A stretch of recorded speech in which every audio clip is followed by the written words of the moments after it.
Good day, ma'am. Good day, everyone. So for today's video, I am Teacher Angelito Simakayan and I'm teaching World History 2. So for today, we're going to check the outputs of my students from the assessment that I gave them last week. So here's the instruction and the criteria.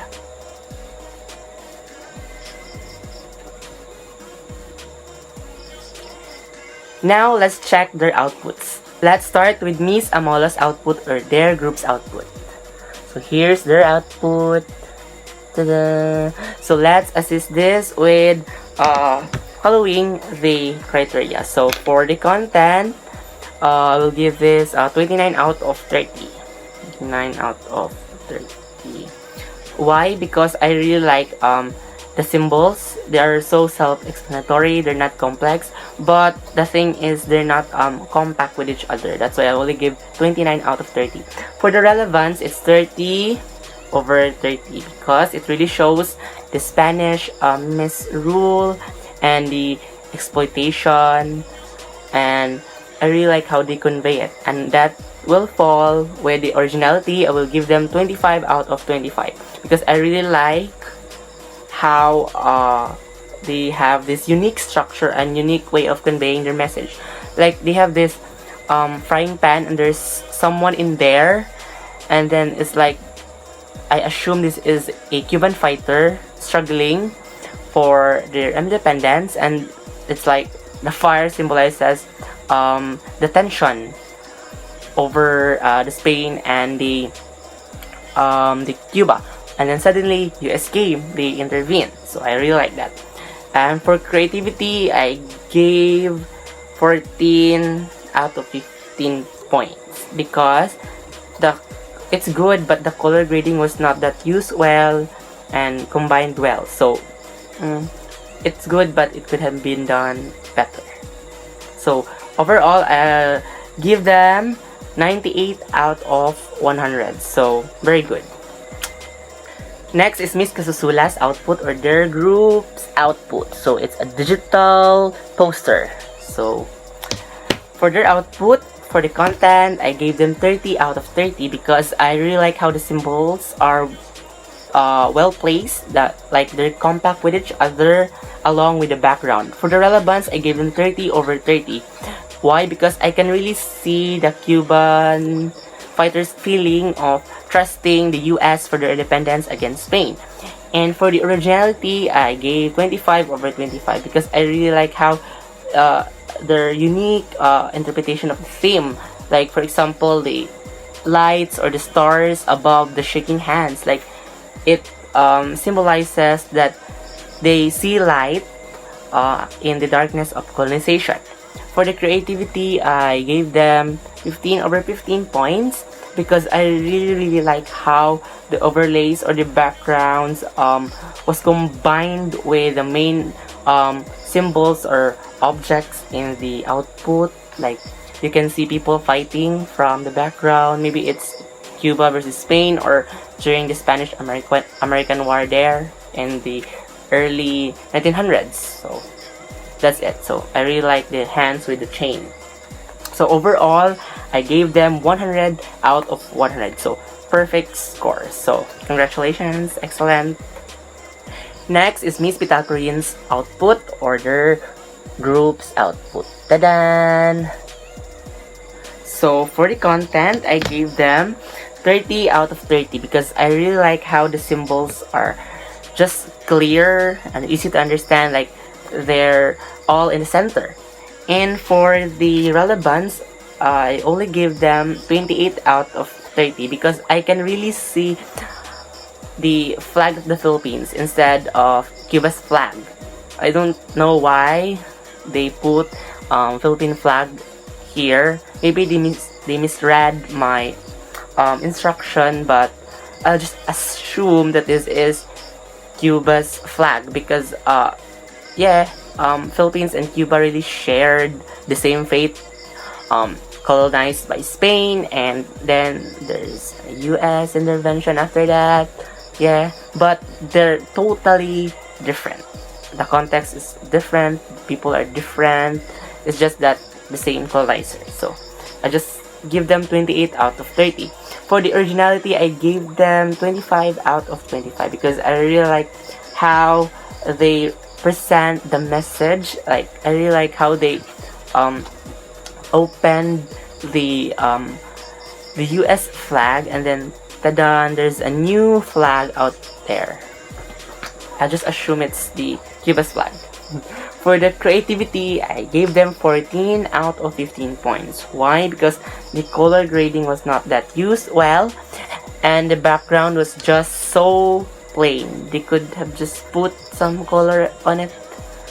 No, it's good, but it could have been done better. So overall, I give them 97 out of 100. So that's still good. Very good, guys. Next is Mr. Oxin's output, or their group's output.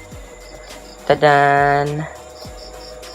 So for this, for the content, I only gave them 25 out of 30. Why? Because for this output, I can really say that this is more a slogan than a poster. So I'm not really good in critiquing a poster. That's why I created a criteria.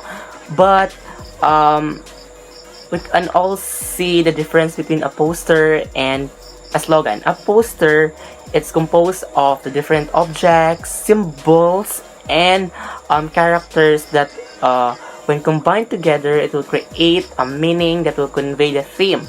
But a slogan, it is a quote that will relate or convey the message of the theme. That's the difference. But in here, I can only see a soldier with his rifle, and then a text, a quote that be wise in trusting others or else you will end up suffering. That's it. That's more a slogan than a poster. So that's why I just gave 25 out of 30. For the relevance, I only gave 25 out of 30. Why? Because again, based from the content, the relevance was really not clear because the soldier here is wearing a modern suit. Like, how do I know if this soldier is from Cuba, Spain, or from the US in the early 1900s? Like, this is just too modern for a 1900s soldier. That's it. So that's why I only gave 25 out of 30. For the originality, I only gave 20 out of 25. Why? Because I looked up on Google and I saw the template. Not the text, but the template of the soldier holding a rifle. So I'm sorry. 20 out of 25. For the creativity, 10 over 15. Again, I barely see any creativity out of it. It's just like more on a slogan. Again, the instruction was a poster, not a slogan. But then, total points, I gave them 80 out of 100. I still believe that's still a considerable score, right? Suggestion, next time when you make a poster, instead of just putting the text or the quote here, why not find symbols, objects, and characters that you can put together to convey this message? Because that's how you make a poster, and that's what makes a poster. So that's a suggestion. So thank you. Still a good job. And last is Miss Corona's output, or the group's output. Tadan is a digital poster. So for this content, I gave them 30 out of 30. Why? Because I really like how the graphics are very useful. Even if it's digital, they combined it very well in the center. It's compact and I really like it. For the relevance, I gave them 30 out of 30 because it really shows the building up the relationship between Cuba and the US during that time, just to oust away the reign of Spanish colonization. For the originality, I gave them 25 out of 25 because I really love how dramatic they show with an X, how they emphasize that US is a traitor after all, because after they help Cuba, they have their hidden agenda behind their friendly act because they have exploit minerals, marijuanas illegally, and sugar canes from the Cuba. So that's how they are. So after they help and build military base there for 4 years, that's how it went. For the creativity, it's 15 out of 15 because the graphic says it all. Even if it's a digital poster, again, I like how they combined it and with minimal text. A poster, it can have a minimal text but not actually that large that it looks like a slogan. So for Miss Verona's output or their group's output, I gave them a perfect score, 100 points out of 100. So good job, excellent. I think that's all. So for giving their scores and their feedback, I will send the score and the comments or the feedback of their outputs through personal message in the messengers. So yeah, I think that would be all. Thank you for watching. God bless and keep safe, everyone.